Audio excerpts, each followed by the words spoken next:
નમો અરિહંતાણં નમો સિદ્ધાણં નમો આયરિયાણં નમો ઉવજ્જાયાણં નમો લોએ સવ્વસાહુણં એસો પંચનમુક્કારો સવ્વપાવપ્રણાશનો મંગલાણં ચ સવ્વેશિં પડમં હોહિ મંગલમ મંગલમ ભગવાન વીરો મંગલમ ગૌતમ પ્રભુ મંગલમ સ્થૂલિભદ્રાદ્યા જૈનો ધર્મોસ્તુ મંગલમ ઓમકારં વિષ્ણુ સંયુક્તં નિત્યં ધ્યાયન્તિ યોગિના કામદં મોક્ષદં ચૈવ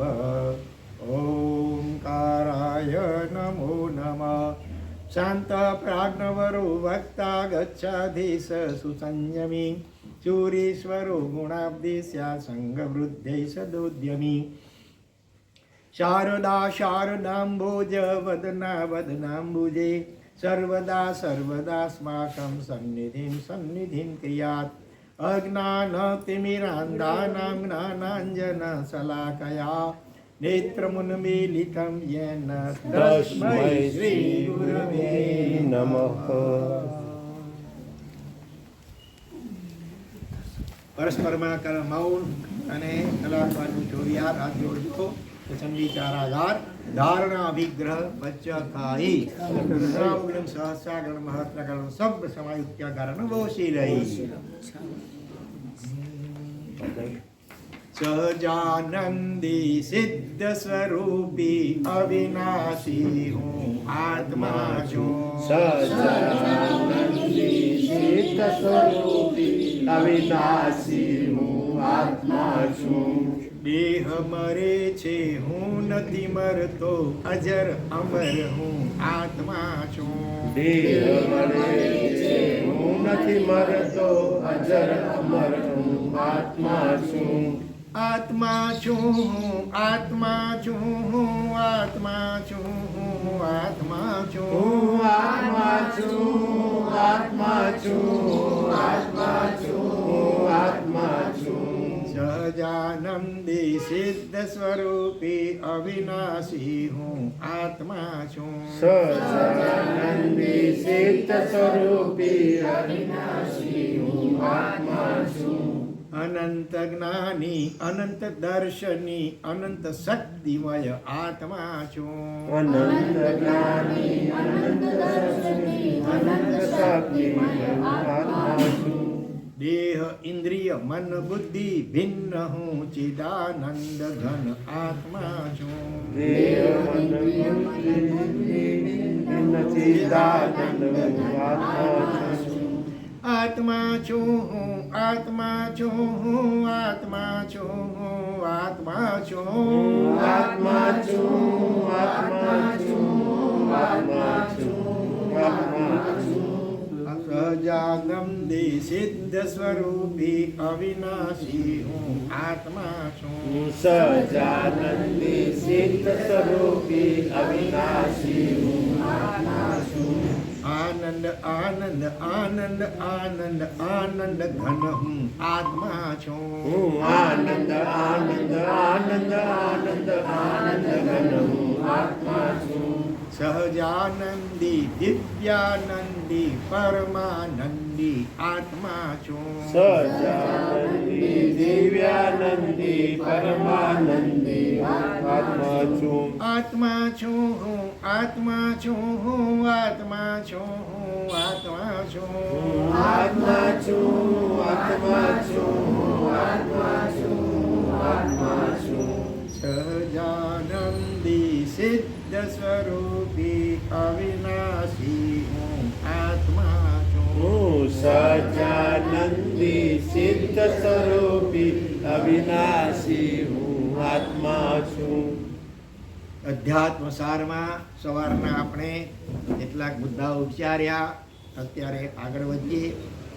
આ જીવને સૌથી વધુ રાગ કહો, પ્રીતિ કહો, આસક્તિ કહો, મમતા કહો કોના ઉપર છે? શરીર ઉપર. બરોબર ને? જરાક આ વાતને આપણે વિસ્તાર કરીએ. ધારો સામાન્ય રીતે પતિ પત્ની જો હજી બહુ સમય નવી હોય લગ્નને ત્યાં સુધી એકબીજા ઉપર વધારે રાગ કહેવાય. અને આમ તો જીવને પોતાના પુત્ર પૈસા પત્ની પુત્ર પરિવાર બધા ઉપર બધી રાગ હોય છે. કદાચ એમ લાગે કે સૌથી વધુ રાગ પૈસા ઉપર હોય, પણ પૈસા કરતાં પણ શું વધારે વાલું હોય? પોતાનું પુત્ર પહેલાં લઈએ. દીકરો બીમાર પડ્યો હોય એકદમ એમને સિરિયસ હોય, ડૉક્ટર કહેશે ઓપરેશન અહીં પર અહીંયા નહીં થાય, અમેરિકા જવું પડશે. તો પૈસા કદાચ ન હોય તો કરજ કરીને પણ જીવ બધું પ્રયત્ન કરે દીકરાને બચાવવા માટે. એટલે પૈસા તો પ્રિય છે, પણ પૈસા કરતાં પણ સંતાન વધારે પ્રિય છે. પણ એના કરતાં વધુ પ્રિય કોણ છે? ડૉક્ટર જ્યારે કહે કે ક્રિટિકલ પોઝિશન છે, મા દીકરો બેમાંથી એક બચે એમ છે, બંને વચ્ચે એમ નથી, બોલો કોને બચાવવું છે? ત્યારે દીકરાને ભોગે પણ માને બચાવવામાં. એટલે પુત્ર કરતાં પત્ની ઉપર વધારે પ્રેમ છે. બરોબર? પ્રેમ એટલે રાગ છે. અને પછી આગળ વધીને કહીએ કે ઓચિંતી રાતના 12-1-2 વાગે બૂમો સંભળાય, તમે ઘસઘસાટ ઊંઘમાં સૂતા હતા, આગ લાગી રે આગ લાગી, ભાગો દોડો. તો હા, ત્યારે કોને બચાવશે? જીવ. બધા માતા પિતા પત્ની પુત્ર પૈસા બધું છોડીને મુઠ્ઠીઓ વાળીને ભાગશે પોતાની જાત, એટલે કે શરીર. અત્યારે તો જાત એટલે આત્મા છે. અત્યાર સુધી તો જે અજ્ઞાનતાને કારણે શરીરને પોતાની જાત માની બેઠો છે. એટલે શરીરને બચાવવા માટે બધું છોડી કરીને ભાગી છૂટશે. તો આ દેહ ઉપર અનાદિકાળથી જીવને ગાઢ રાગ છે. એવો ઓછો કેમ થાય એને માટે આજે થોડુંક આપણે ચિંતન કરીએ. કાયામાં જરાક કોઈ કઠણાઈ પેદા થાય કે તુરત આત્મા શું કરે? ક્લેશમાં પડી જઈ અને પોતાનું ધર્મ સાધન બિલકુલ વિસરી જાય છે. બરોબર? રોજ કદાચ વ્યાખ્યાનમાં આવતા હો, ક્યારેક ના આવ્યા, પૂછીએ કેમ ભાઈ શું થયું? મથું દબદો, જરા શરદી થઈ, જરા તાવ ચીંદો. પછી એમાં છે કે ભાઈ તમે ઓફિસે કે દુકાને તો આજે અત્યારે નહીં જઈશ કહેવાય નહીં, મારા એના વગર તો કેમ ચાલે? એ તો જવું પડે. આના વગર ચાલે. જીનવાણી શ્રવણ હોય કે પરમાત્માની પૂજા સેવા ભક્તિ વગેરે હોય, એમાં કાપ ત્યાં પહેલો પડે. બરોબર? એટલે એમ શરીરમાં જરાકમાં કંઈ હોય તકલીફ તો ધર્મ સાધન પહેલાં તો લગભગ બિલકુલ વિસરી જાય. કાયા નિરોગી હોય તો જ ધર્મ સાધન સુંદર થઈ શકે. એવી જીવને અનાદિથી ખતરનાક ભ્રાંતિ વળગેલી છે. એટલે આ અપેક્ષા એ કહેવાય છે કે શરીરમ આદ્યમ ખલું ધર્મ સાધનમ. શરીર એ ધર્મ સાધનાનું પ્રથમ સાધન છે, પણ એકાંતે નહીં, સામાન્ય સંજોગમાં ઠીક છે. બાકી વિશિષ્ટ સાધકો હોય એ ગમે શરીરની ગમે તે વિકટ પરિસ્થિતિ હોય એમાં પણ પોતાનું નિયમિત જે નિત્યક્રમ હોય સાધનાનો એને છોડતા હોતા નથી. કિરણભાઈ કહેતા સાહેબ, હું માંદો પડું, મને તાવ આવે, ન હાલી શકું, મને ઢસડી નહીં લઈ આવજો, હું વ્યાખ્યાન આપીશ. બરોબર. કિરણભાઈ મને ઢસડી નહીં, આ શબ્દ વાપરતા, ઢસડી નહીં લઈ આવજો, માંદો પડું, કદાચ એવું થાય, મારું આ શરીર ના પાડે સમજી લો, તો તમે મને ઢસડી લઈ આવજો અહીંયા, હું તમને વાચનત્ર આપીશ. કે કારણ કે બહુ ઊંચી દશા હતી, એમને કઈ રીતે પન્યાસી મહારાજ જે સાધના કરાવેલી એ તમને મોટો વિસ્તાર છે. બહુ મોટો વિસ્તાર છે. ખબર છે? ભદ્રગઢ મહારાજ સાહેબે એટલે 12 મારા એકચ્યુઅલી સુધી ચોમાસું સાહેબનો 12 હતો. 12ની વાત છે. આમ તો બધા પિંડવાળા અને મુંડારા અને સાહેબ એમ કહ્યું, અમે એમ સાંભળ્યું. તમે કોની પાસે સાંભળી છે? સાહેબ આગળ પોતાની કિરણભાઈ આગળ 12 ચોમાસું હતું. ચોમાસું હતું ને બધા લોકો જેમ ચોમાસામાં જે પ્રવેશ કરાવવા જાય પધારે કે બધા લોકો પધાર્યા, આખો ગ્રુપ પધાર્યો હતો. તો હવે એક ઔચિત્ય ભાવ હોય કે ચોમાસું પૂરું થઈ જાય, પ્રવેશ થઈ જાય, પછી કેવા આવે? સાહેબ હવે અમે રજા લઈએ છીએ, જઈએ છીએ. અમે તો એમને ભાગી જઈએ, પણ એક ઔચિત્ય ભાવ હોય કે સાહેબને કેવા જવું પડે કે સાહેબ હવે અમે પ્રવાસ થઈ ગયો, હવે આગે છીએ. સાહેબે કીધું, કિરણ તું નહીં જતો. એ વખતે કિરણ નામ નહોતો, હજી નામ શું હતું? કાંતિલાલ. કિરણ નામ પોતે પાછળ એ તો શેરબજારનું કામ કરતા ત્યારે કાંતિલાલ નામ હતું. બરાબર છે.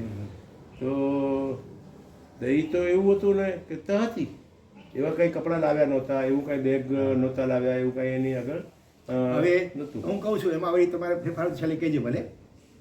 તો આ રીતે એ પન્યાસી મહારાજ હીરા પારખું કે હીરા ઝવેરી હીરો પારખું હોય એ વ્યક્તિને જોઈને એની શું ભૂમિકા સ્થિતિ અંદરની છે એ પારખી લે તરત જ. એટલે એમણે એમાં કંઈક એવું કૌવત છે ને, કૌવત કે દૈવત જોયું હશે એટલે એમણે કહ્યું કે ભાઈ તમારે જવાનું નથી, વિચાર કરો. હવે 2-4 કલાક માટે આવ્યા હોય છે, ટિકિટ રિટર્ન ટિકિટ હોય દિવસની પાછી, એને બદલે સીધું આખું ચોમાસું રહેવાની વાત કરે તો કેવું આપણને કોઈ પણ જલ્દી ન કરી શકે. સાહેબ જરા પહેલેથી કેવું હતું ને, અથવા હું હમણાં 4-6 દિવસમાં આવી જાઉં, હું જરૂરી કામ પતાવીને આવી જાઉં છું, પછી ભલે હું આખું ચોમાસું રહીશ. પણ એમણે કોઈ એવો વિકલ્પ ન કર્યો અને જાણે એક એવો સુનિત સમર્પિત શિષ્ય હોય એની જેમ તહતી કર્યું રહી ગયા. પછી પન્યાસી મહારાજે એમને સાધના માટે કહ્યું કે ઈશાન ખૂણામાં મુખ રાખી એક સામાયિક કરવાનો છે. અને સામાયિકમાં શું કરવાનું છે? એક જ નવકાર ફક્ત એક જ વાર ગણવાનો છે. બરોબર, રિપીટ જાપ નહીં, અર્થ અને અનુપ્રેક્ષા. જે વ્યાખ્યાનમાં વાત અનુપ્રેક્ષાનું મહત્વ. એ વ્યાખ્યાન ચાલુ થયું પેલા વ્યાખ્યાન બેસે જતા હતા, સાહેબ ના પાડી વ્યાખ્યાન નથી બેસવું, ખૂણામાં બેસ. બરોબર. અને સામાયિક લે. બરોબર. તો પહેલા એ વાત આવી, પછી પહેલા માળાની આખી માળાની વાત આવી, વાળાની વાત આવી, પછી બીજે દિવસે 27 મણકાની વાત આવી, પછી ત્રીજે દિવસે ખાલી એક જ નવકાર, ખાલી એક જ નવકાર ની વાત આવી. પછી 5, 6, 7મા દિવસે સાહેબ એમ કહેતા ખાલી એક જ પદ નમો અરિયંતાણ એની વાત આવી. હવે સાહેબ કે નમો અરિયંતાણ તો હવે તાબડતોબ બોલી દઈએ, અને સામાયિકમાં 48 મિનિટમાં નમો અરિયંતાણ કરવું કેમ? નહીં કરવાનો, એક જ વાર બોલવાનો. નમો ચિંતન. પછી એમણે આખું એની પ્રક્રિયા બતાવી કે નમો અરિયંતાણ એટલે અરિયંત ભગવાનને જ્યારથી એને સવી જીવ કરું શાસન રથથી કાલ માંડીને એનું આખું એને મગજમાં 5 કલ્યાણકનું ચિંતન. હા, ચિંતન મગજમાં, અને અરિયંત ભગવાન કેમ થયા, શું થયું, એને આગલા ભાવમાં શું કર્યું, શું કર્યું, આખું ચિંતન કરવાનું. પછી કે 48 ઓછી ઓછી પડે, હવે ઓછી જ પડે ને સાહેબ. અરિયંત ભગવાનને જે પ્રમાણે કરવું હોય ઓછી જ પડે. પછી એ પ્રમાણે આખું અરિયંત એ પણ નવકાર જે પ્રમાણે આખું મળ્યું છે એમને એ પ્રમાણે આખું ચિંતન કરીને અરિયંત જે પ્રમાણે નવકારવાળા કહેવાતા ને. પછી 3 સામાયિકમાં એક નવકાર, હા, એ નમો અરિયંતાણ 3. પછી આગળ ના, પછી સિદ્ધાંત. પછી એક પદ ઉપર આખો સમય કરવાનો. અને અનુબોધના જે પ્રમાણે થાય ને સાહેબ કહેતા હતા કરે ભાઈ સિદ્ધની અનુબોધના કરવી એટલે જ્યારે આપણે નિગોદમાંથી બહાર કાઢ્યું ત્યારથી માંડીને, અને એટલું સુધી કહેતા તમે સખણા રહ્યો, જેને બહાર કાઢ્યું છે ને સિદ્ધ નીચાથી આપણે નિગોદમાંથી, એની જવાબદારી છે આપણે ઉપર લઈ જવાની. બરોબર. એટલા હદ સુધી કહેતા ઠોકી વગાડીને કહેતા કે એની જવાબદારી છે, તમે એમને વફાદાર રહ્યો, તમે મને વફાદાર રહ્યો. એ વાત સાહેબજી એવી મોટી વાત કરતા કે આપણે તો એમ લાગી જાય કે જવાબદારી એમની છે, આપણે જવાબદારી માથે લીધી છે ને આપણે આપણે કે કંઈ ખબર નહીં આવે શું. પછી આગળ શોર્ટમાં જરા આગળ કેટલા પછી એક બધાના ઉપકારો શોર્ટમાં, એટલે એક પદ ઉપર એક આખું સામાયિક કરવાનું ચિંતન એવી રીતે 5 પરમેથી. અને સાહેબ પહેલા એમ નહોતું કીધું 4 મહિના રહેવાનું છે. અચ્છા, એમ નહોતું કીધું રહી જાવ સાહેબ આગળ જાય સાહેબજી, બીજું પછી રજા નહોતા માગતા. અચ્છા, સાહેબજી શું આદેશ છે એ જ વાત હતી ને. એ ઈચ્છા હતા કે મને રજા સાહેબજી આપે.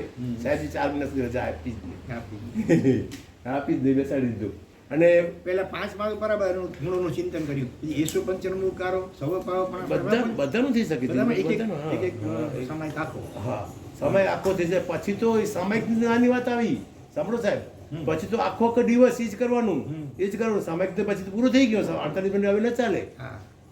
પછી દેશાવકાશી જેને કે 3 સમય ભેગા કે એવું બધું થયું કે પછી એનામાં આપણે કે વાપરવા જતો હોય ને અભિયંત્રની સાધના હોય તો આપણે તો એ જ ત્યારે મગજમાં પડતું વાપરવાનું શું આવ્યું શું ગયું ખબર ન પડે. એટલે મગજમાં પછી અરિયંતનું આખું.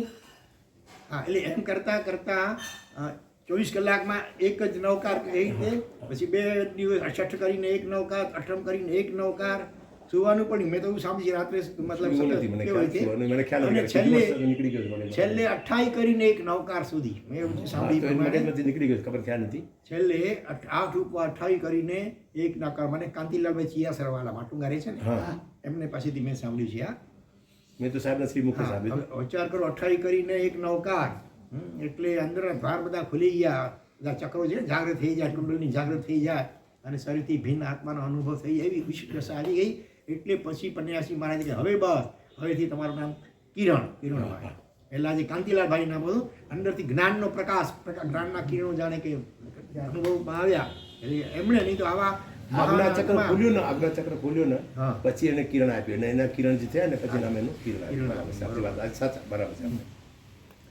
તો હજી આગળ એક વાત તમે કદાચ નહીં સાંભળી હોય, કાવ્ય કામ કદાચ કયો ને સાહેબ, એ જે મેં આ કયો ને, મારો બહુ ઉપકારી છે, કયો ને. કાંતિલાલભાઈ પાસેથી મેં સાંભળી છે. હે. એકવાર આપણા મહાન શાસન પ્રવાહક આચાર્ય ભગવાન જે વ્યાખ્યાન વાચસ્પતિ તરીકે પ્રખ્યાત થઈ ગયા, કોણ બોલો, થોડા વર્ષો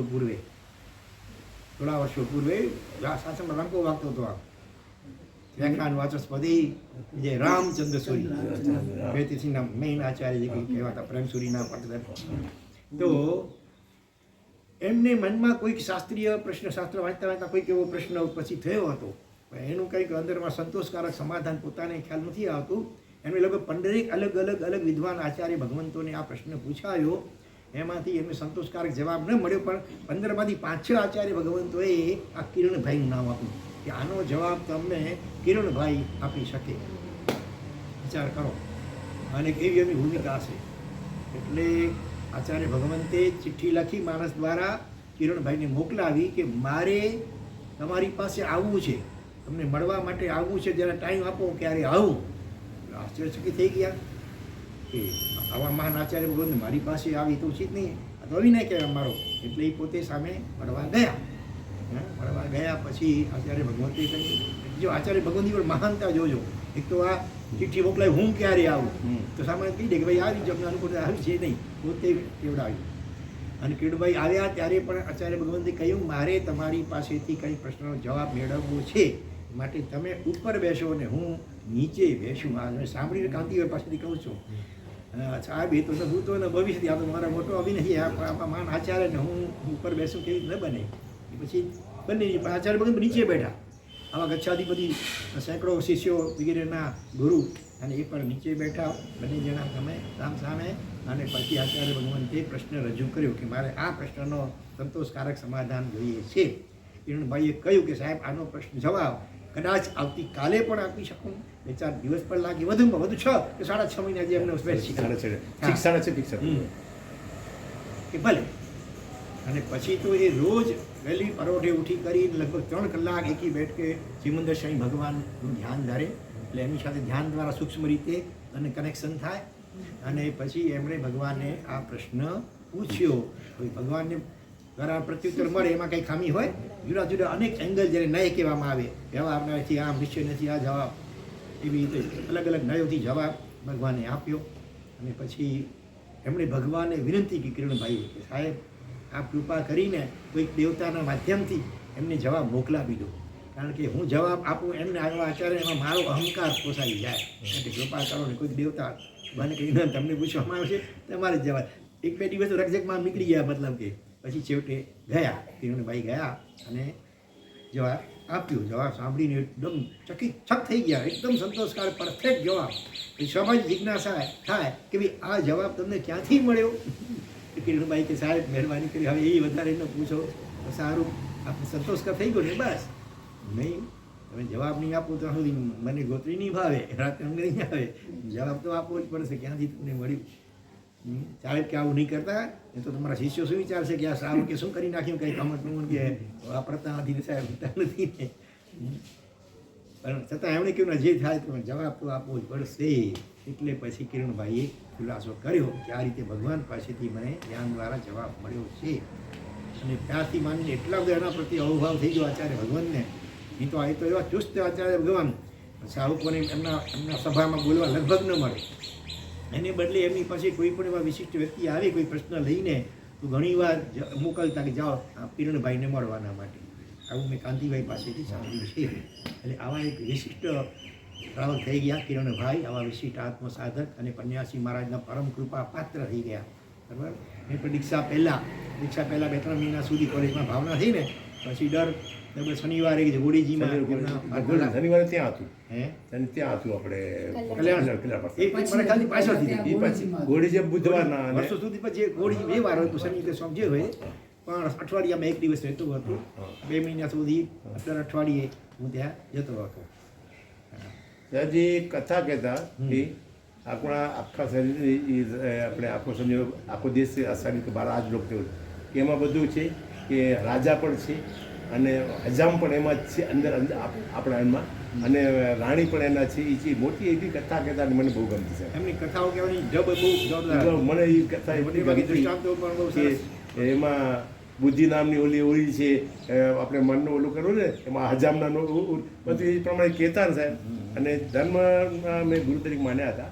પણ હું ત્યારે ત્યાં એનાથી પહેલાં ડેરાસ બી નહોતો જતો. અચ્છા, ભલે પછી આપણે વળી લાગે મળશું, હું વાત કરીશું. તો જીવને અનાદિકાળથી શું ખતરનાક ભ્રાંતિ કે કાયા નિરોગી હોય તો જ આ જકાત અહીંયા વધારો છે. ધર્મ સાધન સુંદર થઈ શકે સામાન્ય સંજોગોમાં બરાબર, પણ વિશિષ્ટ સાધકો માટે તો કાય ઘરીની જે ગમે તે સ્થિતિ હોય એ પોતાને નિયમિત કરતા હોય કરીને જ રહે. ચેન્નઈમાં ઋષભદાસજી કરીને એ પણ પન્યાસી વાળો વિશિષ્ટ ભક્ત, અને એ પણ નિયમિત રોજ લગભગ 3 કલાક, પહેલાં 3 કલાક સાંભળ્યા, પાછળથી વળી કહ્યું કે કીધું કે આ સમય નહીં, ઓછામાં 3 કલાક રોજ એકદમ પદ્માસનમાં બેસી કરી અને નૌકાનું જાપ ધ્યાન ચિંતન વગેરે કરતા હતા. અને એમાં જો ખાડું પડે તો બીજે દિવસે ડબલ સાધના કરવાની અને 24 ઉપવાસ કરવાનો. બીજે દિવસે એક પણ દિવસ ખાડો ન પડે એ રીતે કરવાનો. બહુ વિશિષ્ટ કોટીના એ પણ હતા સાધક, સન્યાસી મહારાજના ખાસ કૃપાપાત્ર હતા. એમનો પણ એક પ્રસંગ કહી દઉં તો એક વખત કોઈ કાર્ય પ્રસંગે ટ્રેનમાં બેઠા હતા, ટિકિટ કઢાવીને, રિઝર્વેશન ટિકિટ હતી. ટ્રેન સ્ટાર્ટ થવાની થોડીક વાર હતી, ત્યાં કુલી જેવો કંઈક માણસ આવ્યો અને કંઈ નીચે ઉતરો. અરે ભાઈ ક્यों ભાઈ દેખો અમારી ટિકિટ હૈ, રિઝર્વેશન હૈ. જવાબ કંઈ ના આપે, શા માટે, બસ નીચે ઉતરો એટલું જ નહીં. પછી તો એણે સામાન પોતે લઈ લીધો ને એ સામાનજીને નીચે મૂકી દો, એટલે એમણે પછી તો જવું જ પડ્યું. કોકો તો ઝઘડો કરે મોટો, એને બદલે આ વિશિષ્ટ સાધક હતા ને, આવા સંજોગોમાં કોઈ ઝઘડો ન કર્યો. જરૂરી કાર્ય હતું, રિઝર્વેશન ટિકિટ હતી અને કોઈ કારણ બતાવ્યા વગર એમને એમ સામાન નીચે મૂકી દીધું. કોઈને પણ લાગી આવે ને મોટો ઝઘડો કરી બેસે. એટલે આ સાધકની નિશાની. કોઈ પણ સંજોગોમાં મને કંટ્રોલ મગજનો ગુમાવ્યો નહીં. પછી કુદરતનો કંઈ સંકોચ એમ સમજીને બાંકડા ઉપર બેસી ગયા. ચાલો પાછળ બીજી ગાડી આવશે એમાં શું બેસશું એમ કરીને બેઠા છે. અને 2-3 કલાક થયા હશે અને સમાચાર મળ્યા, તમે સમજી ગયા ને કે એક ગાડીને એક્સિડન્ટ ઓલા પુલ ઉપરથી પસાર થતી હતી, નદી ઉપરથી, અને આખું ખડી પડે કઈ નદીમાં. અને જે ડબ્બામાં ડબ્બાના બધા પેસેન્જરો ખલાસ થઈ ગયા. અને એ જમાનામાં ટેલિવિઝન કદાચ નહીં હોય પણ જે સમાચાર રેડિયો મારફત ઉછળી ગયા. એટલે પછી એમને તો માંડી વાળ્યું આગળ જવાનું, પણ પાછા પોતાના ઘર તરફ આવ્યા. ચેન્નઈમાં પહેલાં ગયા કેસરવાડીમાં, ત્યાં ભગવાનની પરમાત્માની પૂજા કરી, પેઢીમાં કાંઈ રકમ લખાવી સાધના ખાતે, રસીદ પડાવી, ઘરે આવે છે, બેલ વગાડે છે, ઓલા કાણામાંથી જુએ છે. ગભરાઈ ગયા ઘરવાળા, એમને સમાચાર મળી ગયા હતા કે આ તો બધા ડબ્બાવાળા બધા જ મરી ગયા, નક્કી આ ભૂત પ્રેત થયું છે એમનું. અંતકાળે મૃત્યુ થાય તો મોટે ભાઈ ભૂત પ્રેત જતી એટલે અચકાય છે ખોલતા. પછી માંડ ખોલાયું, રસીદ બતાવી જો હું જીવતો છું ને આ રીતે બધું બન્યું છે. તો અને આ દ્રષ્ટાંત અત્યારે માંડવીમાં જેમનું ચોમાસું છે, આચાર્ય ભગવાન યશો વિજય સૂરી, યશો વિજય સૂરી 2 છે, એક ઘાટકોપરમાં છે અને બીજા છે વિજય સૂરી ભૂમન સુબડાયના ત્યાં માંડવીમાં ચોમાસું છે. એમનું પહેલાં ભુજમાં પણ હતું, એનાથી પહેલાં મુન્દ્રામાં ચોમાસું કરી, પછીમાં 3-4 ચોમાસા થઈ ગયા એમના. અને એ પણ બહુ જબરદસ્ત ઓલરાઉન્ડર સાધક, દરેક રીતે તપસ્વી પણ એવા અને વ્યાખ્યાનકાર, લેખક, વક્તા, દરેક રીતે. તો એ પણ ઘણીવાર ભુજમાં સાધના કરવા જાય, ભુજોડીમાં હતા જ્યારે, તો સવારના નીકળી જાય, એકાઠનું હોય, વહેલી સવારે નીકળી જાય, એક શિષ્યને સાથે લીધો હોય અને ભુજોડીમાં એવું સ્થાન જંગલ જેવું હતું અમુક, ત્યાં ઝાડ નીચે ક્યાંક સાધના કરવા લાગી જાય. શિષ્યને કે હું અહીંયા છું, બરાબર. બપોરનો સમય થાય ત્યારે એકાઠનું કરવા જઈ આવે, વળી પાછા આવીને બેસી જાય, વળી સાંજે થાય ત્યારે પાછા ઉપાસમાં જાય. આવા વિશિષ્ટ સાધક અને વિદ્વાન બી એટલા છે. એને સૃષ્ટિ બહુ સહાય હતી. એને સૃષ્ટિનું જે વાઇબ્રેશન છે ને બહુ સહાય હતા એમને. અને એ એમ કહેતા કે કોઈ એની આગળ આવે ને એમ હતું ભાઈ ગુડ્ડો ડોખાયો સમજી ગયો જા બેટા 5 पैसे का मिट्टी का तेल लगा ले मिट्टी का तेल घास मिट्टी का तेल ના એની જો પણ સાહેબ જે ગાલી એટલે હિન્દી મેં લગભગ ને બોલી તો ગુજરાતી ના ના એ બધા કોઈ બી પૂછેલા છે તો પોરબંદર જન્મભૂમિ પોરબંદર હું તો એમ પ્રમાણે છું એવું અને એમની દીક્ષા માટે એમને 7 વર્ષ ભાગવું પડ્યું સારથીશ્વરીજી તમારી આખી અલગ હા ભલે ભલે તો પિતાજીની બિલકુલ રજા નહીં, સખત કઠોર સ્વભાવ પણ મનાય. 7 વખત ભાગવું પડ્યું. આચાર્ય ભગવાન ભૂન બાંસુરી ધમકી આપી આવ્યા, શુદ્ધાંત ચાલતું ખબર હતા મારા દીકરાને દીક્ષા આપી છે તો પોલીસ બોલા વગેરે વગેરે. ઓલા ગભરાઈ ગયા આચાર્ય ભગવાન. બધા શિષ્યોને કહી દીધું ભૂલે ચૂકી મારી રજા વગર કોઈ અમને દીક્ષા આપતા નહીં. છતાં પણ એની તાલાવેલી એવી હતી કે આખરે 7મી વાર પણ આખરે ભાગીને રસ્તામાં વેશ કર્યો પોતાની મેળે. અને એ બહુ મોટી વાત છે એકદમ. આમ તો છેલ્લે કંટાળીને એકવાર તો આપઘાતના વિચાર આવી ગયા કે તાપી નદીમાં પુલ ઉપરથી કૂદી જાઉં. વળી મને વાળી લીધું. અને હા, એક મોટા એના પિતાજી એક જ્યોતિષીને લઈ આવ્યા હતા, બહુ પ્રખ્યાત જ્યોતિષીને, એકદમ સચોટ ફરકથન હોય. એણે કીધું કે તારી નસીબમાં દીક્ષા છે જ નહીં, અને દીક્ષા લઈશ તો તું પાછો આવીશ. અને જો તું દીક્ષા લઈને પાડી બધા આ મારી ચોટલી છે ને હું તને બ્રાહ્મણ હું આપી દઉં. એણે સામે ચેલેન્જ આપી કે હું દીક્ષા લઈને જ રહીશ અને એકદમ પાડીને જ બતાવીશ. બોલો કેટલો આમ આત્મવિશ્વાસ. અને બહુ કશી મુસીબતોમાંથી આખરે એણે દીક્ષા લીધી, રસ્તામાં જ વેશ પહેર્યો. પછી મુંબઈ પહોંચ્યા. મુંબઈ જતા હતા રસ્તામાં વેશ પહેરી લીધો.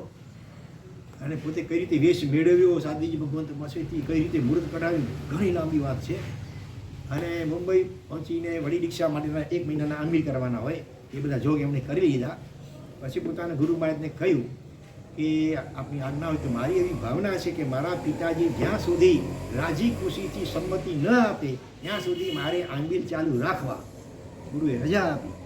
લગભગ 1.5 મહિનો થયો હશે આંબીલ ચાલુ હતા. રોજ સવાર સાંજ 2 ટાઈમ ભગવાનને પ્રાર્થના કરે કે ભગવાન મારા પિતાશ્રીને એવી સમૃદ્ધિ આપો કે રાજી ખુશીથી એમાં આશીર્વાદ આપે, પ્રગટ કરવો માંડે છે, અંતરાય કરવા વગેરે. અને જો આ પ્રાર્થના હૃદયપૂર્વકની પ્રાર્થના થાય તો કેવો ચમત્કાર સર્જાય છે કે કેટલાક 1.5 મહિનો થયો હશે હજી.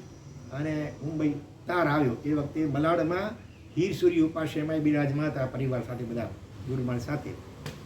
અને એ વખતે મોબાઈલ તો હતા નહીં. તાર આવ્યો કે ભાઈ અમુક દિવસે હું આવું છું. બધા ગભરાઈ ગયા. આવશે એટલે ધમાલ મચાવ, સ્વભાવ એવો આકરો હતો, બધા ગભરાઈ ગયા. બધા વીર સૈનિક યુવાનો બધા ભેગા ગોઠવાઈ ગયા. એ 3-4 માળનું એ વખતે હતું ઉપાશ્રય. હમણાં મારા ખાલી જીર્ણોદ્ધાર થયો લગભગ. અને નક્કી કરેલા દિવસેનો સમય આવી ગયા. પૂછા કરતાં કરતાં એટલે ચોથી માળે હતા એ વખતે અસુરજી મહારાજ. તો ત્યાં પહોંચી ગયા. અને પહોંચતાની સાથે શું કર્યું હશે? ધમાલ કરી. સાષ્ટાંગ દંડવત ચરણમાં ઢળી પડ્યા એકદમ. સ્વધાર આંખે રડતા રડતા કે છે માફ કરજો, મેં બહુ ભૂલ કરી, આ રીતે મેં વિરોધ કર્યો, અટકાવી કરી દીક્ષાને આટલા બધા. અને એના પ્રાયશ્ચિત તરીકે હવે આ મારો બીજો દીકરો પણ લઈ આવ્યો છું, તમે ખુશીથી એને દીક્ષા આપો. કેટલો આ પરિવર્તન, આ પ્રાર્થના, એનો અજબ ગજબનો ચમત્કાર. પછી તો એને બીજા ભાઈએ પણ દીક્ષા લીધી, એના માતુશ્રીએ પણ લીધી દીક્ષા, એના બહેને પણ દીક્ષા લીધી ખાલી. અને પિતાજીને પણ ભાવના થઈ ગઈ હતી, પણ તબિયતને કારણે પિતાજી પછી અટકી ગયા, ન લઈ શક્યા. બાકી માતુશ્રી, બહેન, ભાઈ બધાએ દીક્ષા લીધી. પછી ઓલા પંડિત જ્યોતિષીનું શું થયું ખબર નથી. અને જ્યારે ગર્ભમાં હતા ત્યારે ડૉક્ટરે કહ્યું કે બહુ ક્રિટિકલ પોઝિશન છે, મારા દીકરો 2માંથી 1 બચશે, બોલો કોને બચાવવું છે? બધા કુટુંબીઓ કહે કે માને બચાવી લો. પછી માને ખબર પડી, એણે ડૉક્ટરને ખબરદાર ડૉક્ટર, હું મરી જાઉં તો ચાલશે પણ મારો સંતાન કે દીકરો બચવો જ જોઈએ. અને માએ શુભ સંકલ્પ કર્યો કે જે અમે બંને બચી જઈએ એનું શાસનના ચરણે સંયમના માર્ગે અર્પણ કરી દઈશ. અને એ રીતે ડૉક્ટરે પણ સંભાળને સાથે કંઈક અઠમ કે કંઈ પણ સંકલ્પ કરી છે, પ્રાર્થના કરી હશે, અને કુદરતી બંને જણા બચી ગયા. પછી આગળ વધીને કોલેજમાં દાખલ થયા. અને ત્યાં કોઈક એવા મિત્રોની શોભત લાગી ગઈ કે એને મહાવિજન વિદ્યાલય વડોદરામાં, હા, અને સિનેમાનો શોખ લાગી ગયો. એ વર્ષમાં 150 પિક્ચર થિયેટરમાં જઈને એક દિવસ 3 પિક્ચર તો મેં જોયા છે. 304 જોનારા હોય, કારણ કે તમે મટીની ચોથી માની રાતના 12 વાગ્યા સુધી. તો અને એની માને ખબર પડી, સમાચાર મળ્યા, એટલે માએ કાગળ જોરદાર લખ્યો કે બેટા તને ખબર છે કે નહીં, પણ મેં કેવા સંજોગોમાં તું બચ્યો છે, અને મેં તારા માટે કેટલા અરમાન કેટલી પ્રાર્થનાઓ સંકલ્પો કર્યા છે. એટલે ત્યારથી મારી બધી સિનેમા જોવાનું બંધ કર્યું. એક કલ્યાણ મિત્ર અજીતભાઈ નામે કોઈક એના ટીચર કે સર હતા, ગૃહપતિ લગભગ, હા, એ મળી ગયા અને પછી એમણે ખૂબ સુંદર પ્રેરણાઓ આપી અને આખી એને હૃદયમાં દીક્ષાની ભાવના જગાડી દીધી, પણ રજા મળતી નહોતી. એની માટે ઘણા ઘણા ઘણા પ્રયત્ન કર્યા. લાંબી આખી એની હિસ્ટ્રી હતી છે ખરેખર. આપણે ઘણું ખજાનો છે સાહેબ. 2 વર્ષ પહેલા ભુજમાં બી છે. હા, ભુજમાં હતો. પછી માસ ખમણ કરવા કેટલાક થયા? હા, 350 માસ ખમણ થયા તે વખતે. કેટલા? 350. 1000 જણા આઠમ કરેલી, એમાંથી 350 જણા. નાના બાળકો અજય લોકો એમના વ્યાખ્યાનમાં આવે છે. એમનું પુસ્તક, ઘણા પુસ્તકો છે. એક તો ક્રોધ ઉપર બહુ જોરદાર છે, પોલિસી. એમાં 70 અલગ અલગ મુદ્દાઓ બતાવ્યા છે. 70 પ્રકારની પોલિસી, વીમા પોલિસી હોય ને એમ ક્રોધને જીતવા માટે અલગ અલગ અલગ અલગ અલગ અલગ એંગલથી ચિંતન કરવાનું દ્રષ્ટાંત સહિત પોલિસી પુસ્તક ખાસ વાંચવા જેવું છે. બાકી તો સંવેદનની સરગમ, સંવેદનની સુવાસ બધે વગેરે ઘણા પુસ્તક જોરદાર. સાધુ માટે પણ 5-6 પુસ્તકો જેમાં બહુ જોરદાર. આપણે ચીજ બદલમાં કઈ વાંચતા હતા? સંયમીના હૃદયમાં, બહુ અદભુત પુસ્તક. સાધુ સાધી 700 સાધુ સાધીને પાલિતાણામાં વાચનાઓ આપી હતી અમે. એ વાચનાઓનું પુસ્તક સંયમીના હૃદયમાં એ અમે વાંચતા હતા. બહુ અદભુત ઓલરાઉન્ડ બધી વાતે 100 ઓળીથી વધારે, વર્તમાન તો 100 ઓળીથી વધારે થઈ ગઈ. શિષ્યો પણ ઘણા આવ્યા. પોતે એના એક વિદ્વાન શિષ્ય તો ગુઢાર તત્વાલોકી એવા બહુ અગ્રમાં અગ્રો ન્યાયનો તર્કશાસ્ત્રનો ગ્રંથ, એના ઉપર 90,000 શ્લોક પ્રમાણ એમણે વિવેચન આખું લખ્યું છે. અને જોઈએ તો મોટી ઉંમર લાગે નહીં આમાં. હા, મને યંગ છે, બહુ મોટી ઉંમર હતી. અને એમણે દીક્ષા ભલે 6-7 વર્ષનું છે. ના, એમનું પોતાનું, હા હા, ભક્તિ યશ એવું નામ છે, ભક્તિ યશ વિજયજી મહારાજ. બહુ રત્ન વસુંધરા જીનશાસ્ત્રીની બલિહારી છે કે આવા કલિકાળમાં પણ આવા સાધક મહાપુરુષો વિદ્યમાન છે. કિરણભાઈ જેવા, ઋષભદાસભાઈ જેવા, યશો વિજયશ્રી બંને. આ યશો વિજય શબ્દમાં નામમાંથી બરકત છે. કિરણભાઈ યશોજી મહારાજ બી એવા થઈ ગયા એક્સ્ટ્રાઓર્ડિનરી, અને આ પણ બંને. કિરણભાઈ કાર્ડ કરી ગયા એટલે 12 વર્ષ થઈ ગયા. અમે એમના ઘરે જઈએ, કિરણભાઈના ઘરે જ્યાં એના પછી બધું જે યાત્રિક ભાઈ હતા ને એ વાંચતા હતા. પછી એ પણ દીક્ષા લગી નીકળ્યા. રાત્રિભાઈને મળ્યા છીએ. અમારું જમણ ભદ્રેશ્વર હતું ને ત્યારે 4 દિવસ માટે મેં મારું વ્યાખ્યાન બંધ રાખ્યું હતું. યાત્રિકભાઈને જ તમે પીરસો ભલે, કિરણભાઈનો જે ખજાનો તમારી પાસે છે. અને એ 25 વર્ષ સુધી યાત્રિકભાઈ એમના પિતા સાથે રોજ કિરણભાઈને લેવા માટે ગાડીથી જાય, લઈ પોતાની ગાડીમાં લઈ આવે અને એમના ઘરે સ્પેશિયલ સત્સંગ કિરણભાઈનો. બીજા લોકોની આના પરિવારના જે 5-4 સભ્યો એની સાથે સત્સંગ 25 વર્ષ એમણે સાંભળી. એના પછી હવે બેન સંભાળે છે આપણે. હા, રૂપાબેન. અમે રતડિયામાં બોલાવ્યો હતો. અનુગ્રહજી મારા સાહેબનું ચોમાસું હતું ને, હા, ત્યારે 5-6 દિવસ ઘણા વિશિષ્ટ આવા શાવિકાઓમાં પણ આ વિશિષ્ટ શાવિકા છે. રાજકોટમાં શશિકાંતભાઈ મહેતા, રાજકોટમાં શશિકાંતભાઈ મહેતાના પુત્ર વધુ ભારતીબેન મહેતા, ભારતીબેન દીપક મહેતા. એ હમણાં સન્યાસી મહારાજ જે લખેલી ડાયરીઓ, કેટલી 150 જેટલી ડાયરીઓ એમના અલગ અલગ 50 કે 60 એટલા ભાગમાં બહાર પાડી. હસ્તાક્ષર અક્ષય પાત્ર.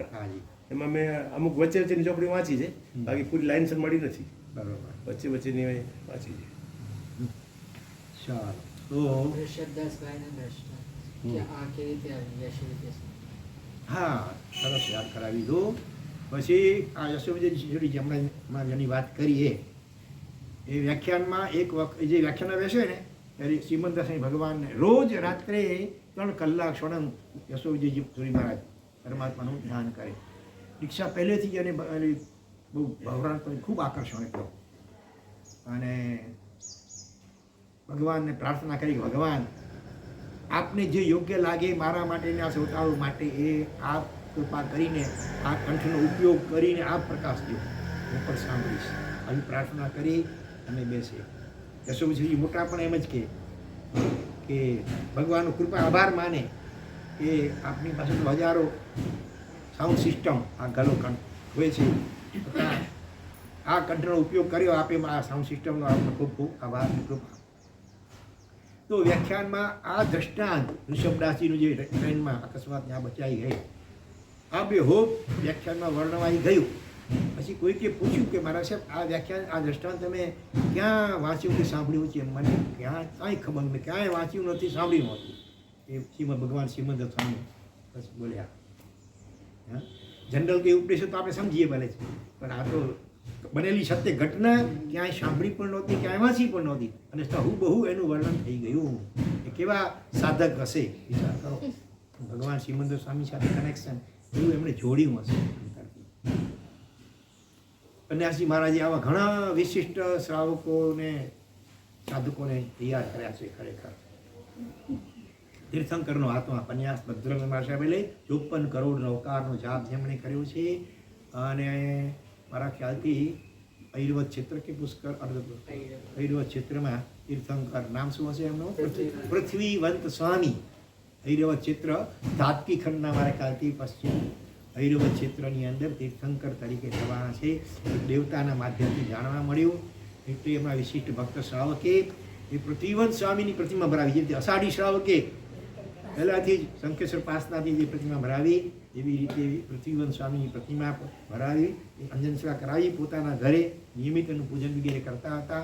એમના સ્વર્ગવાસ પછી એમના દીકરા હતા, એમની પાસે પૂજ્યપાદ પન્યાસ પ્રવર્ષી ચંદ્રશેખરજી મહારાજ સાહેબ, એમને જ્યારે ખબર પડી એ આવીને કહ્યું કે અમને જો આ પ્રતિમાજી આપો ભગવાન, તો અમે તપોવનમાં બિરાજમાન કરીએ, છોકરાઓ પણ એની પૂજા સેવા હોતી કરે. એટલે એમને આપી રાજી ખુશીથી. અત્યારે કયા તપો નવસારી તપોવનમાં છે કે તો અમદાવાદ તપોવનમાં છે? હમણાં એવું છે કે અમદાવાદ બાજુમાં સાબરમતી પાસે કયું તપોવન? અમિયાપુર. હા. અને પન્યાસી મારું જીવન એવું મૈત્રી ભાવ, કરુણા ભાવ, વાત્સલ્ય ભાવ અજબ ગજબ ખોટીના હતા. નૌકાર રોમમાં વસી ગયેલો 54 કરોડ નૌકાર, સૌથી હાઈએસ્ટ રેકોર્ડ આ કાળમાં હોય તો એ પન્યાસી મહારાજનો છે. બીજા નંબરમાં કદાચ આવે સૌરાષ્ટ્ર કેસરી આચાર્ય ભગવાન યશોદેવ સુરી. એમણે પણ મોટી ઉંમરમાં દીક્ષા લીધી, આચાર્ય પદ સુધી પહોંચી ગયા અને 36 કરોડ નૌકારનો જાપ એમણે કરેલો. લબ્ધિઓ પણ પ્રગટ કરી એમણે. મહારાષ્ટ્ર દેશોદ્ધારક તરીકેનું બિરુદ એમનું હતું. કોઈક શ્રાવકો બહારગામથી આવ્યા, ટ્રેનનો ટાઈમ એવો હતો કે પરોઢે 4 વાગે પહોંચ્યા. એ વખતે કુદરતી જોયું ત્યારે આરતી પણ મધર જાપ કરતા, ધ્યાન કરતા અધર થઈ ગયા. એટલી લબ્ધિઓ. વરસાદ પડતો હોય ક્યારેક ચોમાસામાં અને જરૂર કંઈ પ્રોગ્રામ હોય અને એ વખતે વરસાદ ભેરાઈ રહેલો હોય તો એ બી પછી સંકલ્પ કરીને વરસાદ પણ અટકી જાય. તો કાયા પંગુ થાય તે જાણે પોતાનું જ્ઞાન જ પાંગડું થઈ ગયેલું હોય એમ સમજીને જીવ નાહકનો લાચાર બની જાય છે. જ્ઞાન એટલે આત્મા જાણેલા પંગુ પાંગડો ન બની ગયો. એટલું એટેચમેન્ટ શરીર સાથે આપણને જીવને છે કે શરીરને કાંઈ થાય એટલે જાણે મને થઈ ગયું. પણ વિશિષ્ટ સાધકો આત્મા હોય, એને ભેદ જ્ઞાન જેને સિદ્ધ કર્યું હોય, શરીરથી ભિન્ન આત્માનો અનુભવ કર્યો હોય, અને શરીરને ગમે એવી સ્થિતિ હોય એની કોઈ અસર થતી નથી.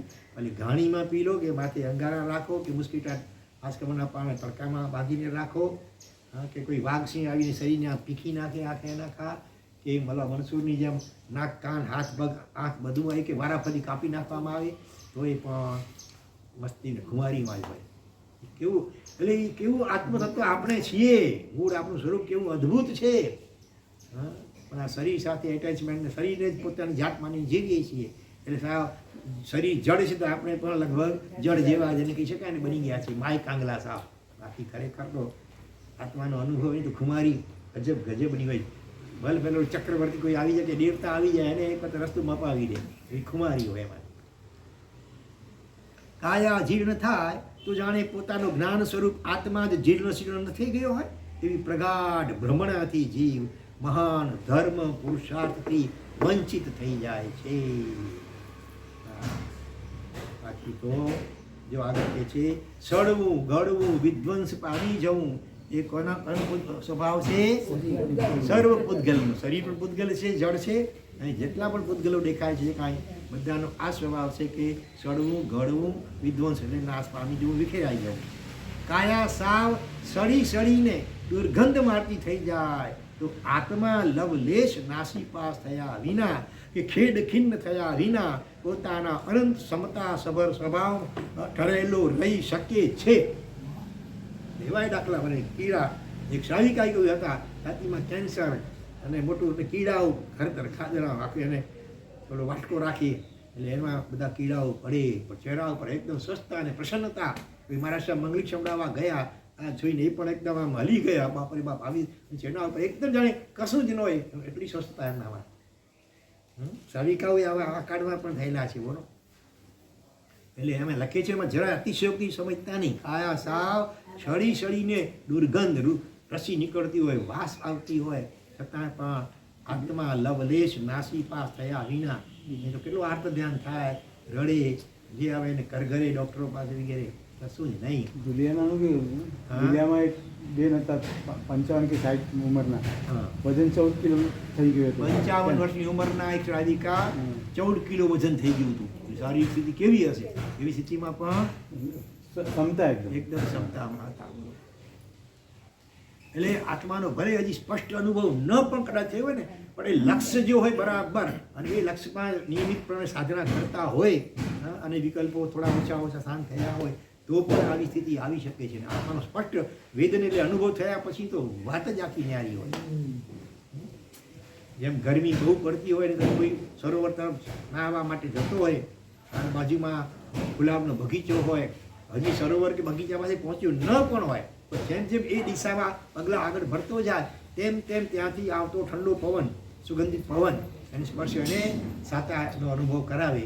એવી રીતે જીવ આત્માના અનુભવ સુધી કદાચ ન પણ પહોંચી શક્યો હોય, પણ એ દિશામાં પુરુષાર્થ કરી રહ્યો હોય અને વિકલ્પો શાંત થયા હોય થોડા ઘણા પણ, તો પણ અદ્ભુત પ્રસન્નતા, શાંતિ, આનંદનો અનુભવ થઈ શકે છે. અને આવી સ્થિતિમાં પણ એ સ્વસ્થ રહી શકે છે. કાયા વિકૃત થવાથી કંઈ આત્મા વિકૃત થઈ જતો નથી, બલકે જીવ જો ખરેખરો આત્મહિતનો ખપી હોય તો કાયા મુરઝાવાથી લેશ પણ ક્લેશ ન પામતા ઉલટાનો વૈરાગ્યવાસિત બની દેહ આત્માની ભિન્નતા લાવી વધુ સ્વસ્થ બને છે. એ ખરેખર નાની ભગવંતોએ જે કહ્યું છે એ કેટલું યથાર્થ છે. અને આવી કાયા પ્રત્યેની આસક્તિના કારણે જીવ ચીકણા કરવા બાંધીને રખડી ગયો છે. એટલે હું આ કાયા રહે કે જાય એને કોઈ ફિકર હોય નહીં. બરોબર? તો અધ્યાત્મ સાર બરોબર આજે આપણે આટલું રાખીએ.